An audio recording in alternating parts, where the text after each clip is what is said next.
Do sad je ključ uspjeha pretpostavljeno dobar rad i zalaganje igrača, pristup, sve ono što je nužno da bi se igralo dobro, da bi se ostvarili dobri rezultati i to je formula i za dalje, nema tu neke velike filozofije, tako da idemo u krajnje, idemo naravno, računamo da ćemo napraviti dobar rezultat, ali oprezni smo, znamo da je i nedavno Triglav odigrao kvalitetnu utakmicu protiv Maribora koji je jako dobra ekipa, tako da nam je to malo upozorenja, ali dečki su do sad bili ozbiljni, svaku utakmicu pristupili onako kako treba, tako da vjerujem da će i s ovom biti isti slučaj.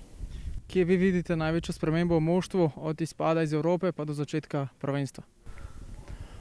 Pa nisu se biti neke prevelike promjene dogodile što se tiče kadra. Da, par novih igrača, sigurno da je donijelo određenu kvalitetu, ali mislim da je bilo pitanje vremena, samo je bilo pitanje vremena kad ćemo mi zaigrati bolje.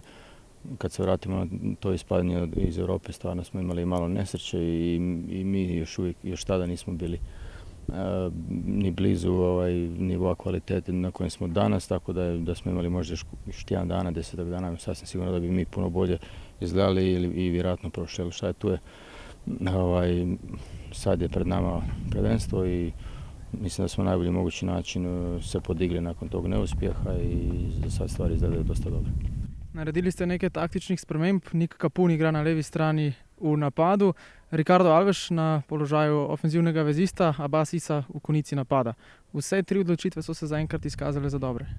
Da, mislim to su kvalitetni igrači, posebno Kapun i Alves koji su inteligentni igrači, tehnički jako dobri, tako da to je preduvjet u biti da bi se uopće mogli igrati kvalitetan nogometna inteligencija i vještina.